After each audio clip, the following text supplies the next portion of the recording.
ang mga anak nyo ba ay mahilig sa damit? Or may future po sa pagiging fashion designer? Kung oo ang sagot nyo, dapat turuan na sila ng basic sewing, yung paggawa ng mga patterns at maging pamilyar sa mga tools sa pananahi. Ay, interesting to, partner, dahil eto, meron tayong binisita na first sewing studio para po sa mga bata, para sa mga kids. At balita ko, pwede rin makikuting-ting ang mga adults. Panoorin natin. O yata may gusto di mga kids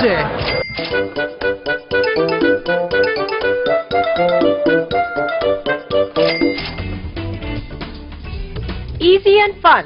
Ganito ay describe ng mga kids ang kanilang one-of-a-kind learning experience dito sa sewing studio na ito. Dito hands-on silang tinuturuang manahe ni Teacher Ann Del Rosario, isang graphic artist at owner ng Sew Easy. Everything is hands-on. I don't do lectures. I don't like, writing notes, and I don't like, I don't have blackboards here. They don't need that.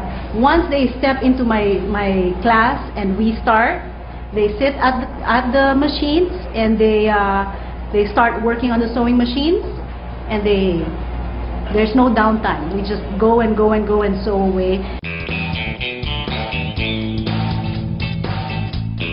Mula sa tamang pagsusukat, paggawa ng pattern, hanggang sa pag-operate ng sewing machine, itinuturo dito sa Sew Easy upang makabuo ng finished products tulad ng mga bags gaya nito.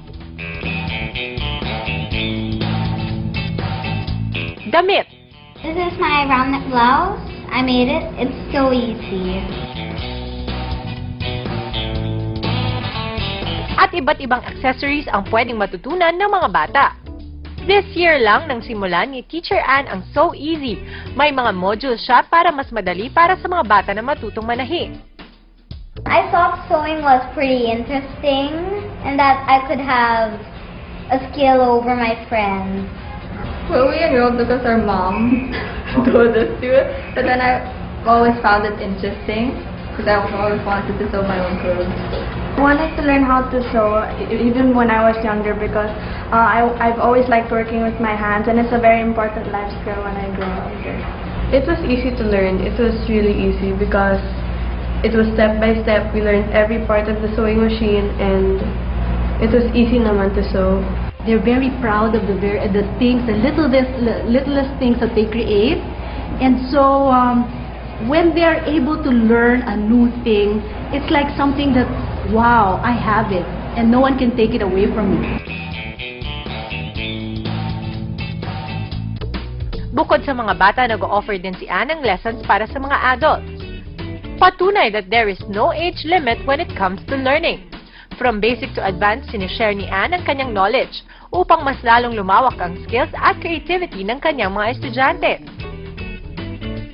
So sometimes I have a class of little girls and teenagers all mixed together, but they are able to discuss and talk about their likes, even if their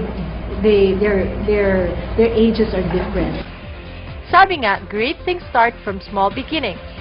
Malay nyo sa isa sa kanila kilalanin na maging isang fashion designer in the near future.